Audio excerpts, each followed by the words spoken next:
Hi, everyone. My name is Julia Anderson. I'm 28 years old and a nurse at Memorial Hospital. And this is the story of how my mother-in-law nearly destroyed my life. 2 years ago, I married Tom, the man I thought was my soulmate. We met in the ER when he came in with a minor injury from a construction site accident. He's an architect, you see. Our wedding was beautiful, despite his mother, Catherine, criticizing every detail. Darling, you really should have chosen the other venue I suggested. This one's so modest, she had said, her smile dripping with condescension. It was one of many backhanded compliments to come. At first, life was good. Tom's career was taking off, and we bought a charming house just 20 minutes from the hospital. But Catherine, who lived just 10 minutes away, began showing up unannounced. Oh, I was just in the neighborhood and thought I'd drop by. Tom works so hard, he needs proper care, she would say while casually inspecting my housekeeping. It was my best friend, Sarah, who first voiced what I was too exhausted to admit. Julia, don't you think Catherine's getting a little too involved? She asked over coffee one afternoon. Sarah, a lawyer with an analytical mind, picked up on things I tried to ignore. Tom's sister, Anne, would shoot me sympathetic looks at family dinners, but she never spoke up. Not when Catherine criticized my cooking. Not when she made passive-aggressive comments about my work schedule. A wife should be home more, Catherine would say, knowing full well I worked long hospital shifts. Then she started interfering with our finances. Tom, sweetheart, that investment I told you about, my friend's son tripled his money. The next thing I knew, Tom had drained our house renovation fund. Meanwhile, Catherine made sure we rarely saw my parents, conveniently scheduling urgent family gatherings on the same nights as my parents' Sunday dinners. But it's my dad's birthday, I protested. Mom's already planned something, Tom replied, avoiding my eyes. You need to set boundaries, my mother warned me one evening when I managed to visit alone. This isn't normal, honey. I started to see it then, the pattern, the control. But I wasn't prepared for how much worse it would get. One night, after a brutal family dinner where Catherine had torn apart everything from my career to my housekeeping, Anne found me crying in the kitchen. I'm so sorry, Julia, she whispered. She's always been like this. I wish I was braver, but... Her voice trailed off as the sound of heels echoed down the hallway. What are you girls whispering about? Catherine appeared, her perfectly painted smile not reaching her eyes. Tom's looking for you, Julia. He needs to discuss that charity gala donation I suggested. We can't afford that right now, I started. Nonsense, she said, waving a manicured hand.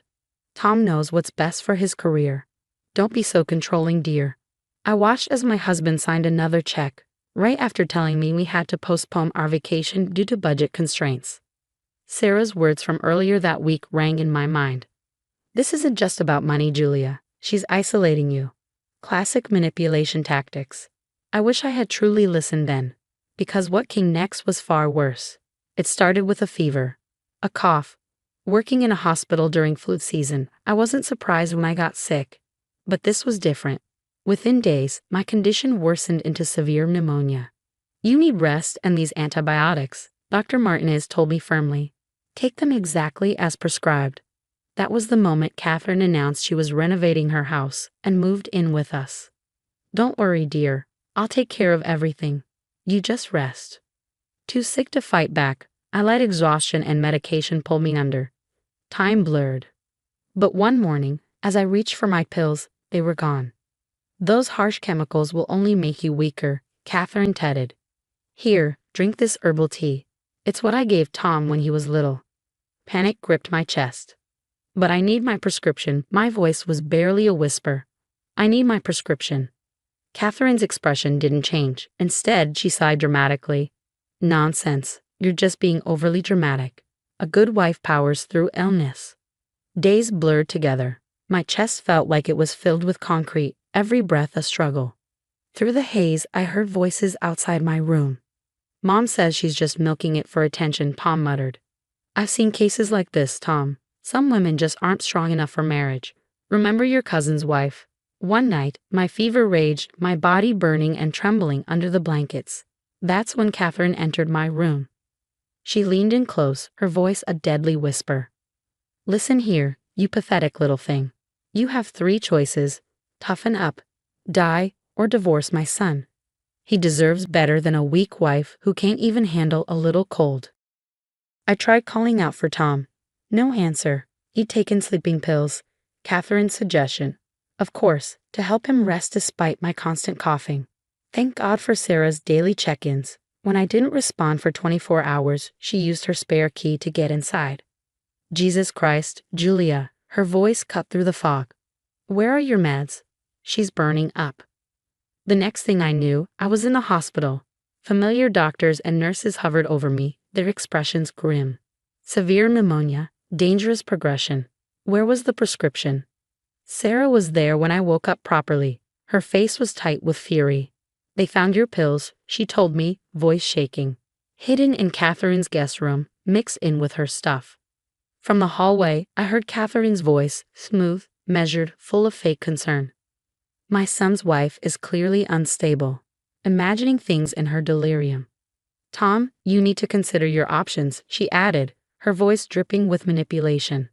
And then, the final betrayal. Mom's right, Julia, Tom said, his voice dull. You're not thinking clearly. She's been taking care of you. I forced myself to sit up, every muscle screaming in protest.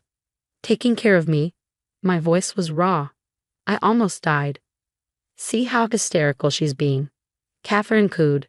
Tom, darling, she's so unwell. Something inside me snapped. Get out, I rasped. They stared at me. Both of you, get out. Tom's face twisted in something like pain. You're choosing this drama over family. Family? I choked out a bitter laugh. She hid my medication. I could have died. Tom's jaw clenched. I won't let you talk about my mother that way. She only wants what's best. I turned to Sarah. Get me the discharge papers. I'm not staying here with them. As they wheeled me out, Catherine's sickly sweet voice followed. Poor thing. Having a mental breakdown. Good thing you have me, Tom. That was the day I moved in with Sarah. The day I realized the woman who had tried to kill me was still controlling my husband, and he couldn't or wouldn't see it. But living with Sarah cleared my head. As my strength returned, we started piecing together Catherine's web of manipulation. One night, Sarah pulled out a legal pad. Every incident, no matter how small, we need to document everything. My phone buzzed. A message from Anne. Can we meet? Somewhere private?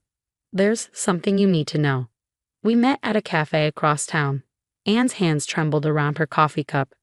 Dad's death, she whispered. It wasn't a heart attack like Mom claimed. I found his old medical records. He was perfectly healthy. Cold dread crawled up my spine. What are you saying? Anne swallowed hard. The night before he died, they fought. About her control. Next morning, he just didn't wake up. I stared at her, my blood turning to ice. The investigation was rushed. Mom knew the right people. More messages poured in. A former daughter-in-law of Catherine's reached out through social media. She pulled the same stunts with me. Natural remedies when I got sick after my baby. I barely survived. Another woman, once married to Catherine's nephew. She turned my husband against me too. Two more, both previously married to Catherine's brothers. One had even been institutionalized after Catherine convinced everyone she was mentally unstable. Meanwhile, Catherine wasn't done with me yet. Your wife is unstable, emotionally manipulative, she told Tom's coworkers. Soon, they started avoiding me at social functions. Later, we discovered her little lunch dates with the partners' wives, spreading poison, planting doubt. Then Anne called one night, her voice shaking. She's been moving money around. I found Dad's original will. Tom's inheritance, she's been controlling it, making him dependent. Offshore accounts, hidden assets, decades of control. But despite everything, I threw myself into work. My colleagues knew the real me. They saw my dedication. Congratulations, Head Nurse Anderson. The promotion came through. My team celebrated in the break room, cutting into a cake someone had made. Then my phone rang. Tom. Your wife's success reflects poorly on you, I heard Catherine say in the background. A husband should be the primary achiever. She's emasculating you.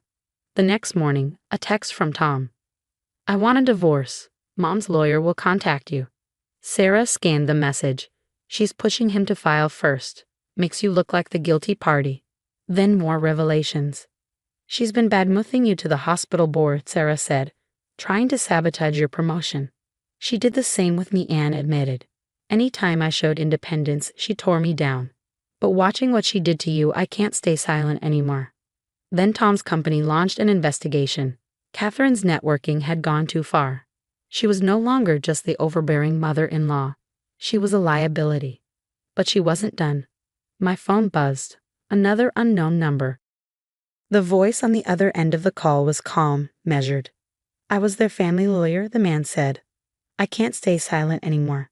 What happened to Mr. Peters? Catherine's involvement. I've carried this guilt too long. Anne sent more documents that evening. Bank statements, letters, evidence of a pattern spanning decades. Catherine hadn't just controlled people. She had controlled their futures, their finances, their very existence. The next day, she cornered me outside the hospital. Her voice was venom. You'll regret this. I met her gaze, unshaken. Your threats don't work anymore. She stepped closer. No one leaves my son. No one exposes my family. I smiled coldly. I'm not dying or divorcing on your terms. She didn't realize it yet, but her empire was already crumbling. And then it all unraveled, faster than anyone expected. Her attempt to transfer Tom's inheritance using forged signatures triggered an internal review. The bank manager's voice was sharp when he called her in. Mrs. Peters, these signatures don't match our records. That was all it took, a single spark to ignite the wildfire. Mark Davidson, a detective whose wife had suffered under Catherine's manipulation years ago, reopened the investigation into Tom's father's death.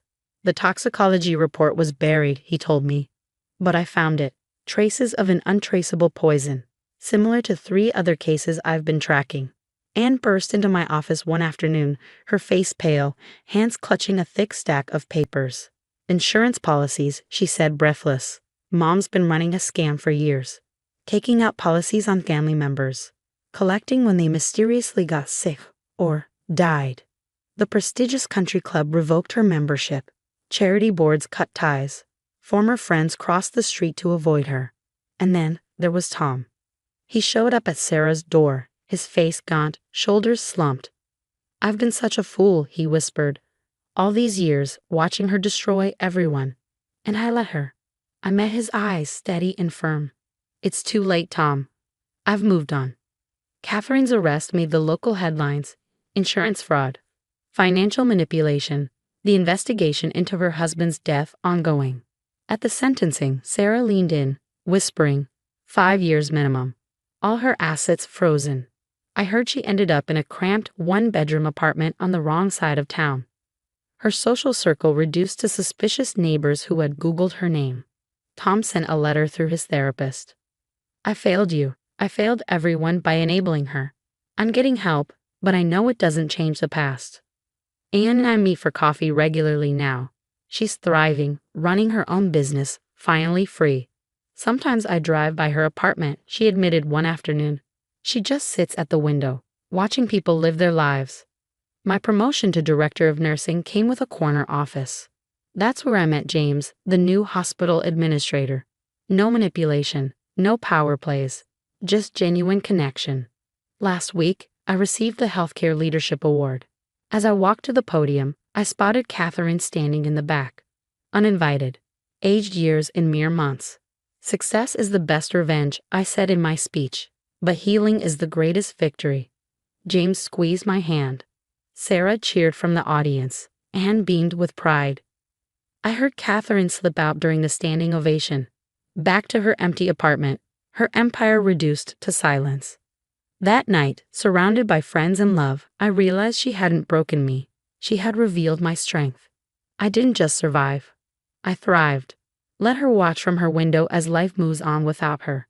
Because my story isn't about her anymore. It's about rising above toxicity, breaking a cycle of abuse, choosing joy. Tom sent one final text. You deserve better. I'm glad you found it. He was right. I found myself, and that's worth more than revenge ever could be. What would you do if you discovered someone you loved had been manipulated into enabling abuse? Would you give them a second chance, like Tom wanted? Or would you stand firm and walk away like I did? Sometimes, love isn't enough when trust is shattered beyond repair. If my story resonated with you, Share your thoughts in the comments below. Don't forget to like and subscribe for more stories about overcoming toxic relationships and finding your strength. Together, we can help others recognize the warning signs of manipulation before it's too late. Stay strong. Stay true to yourself.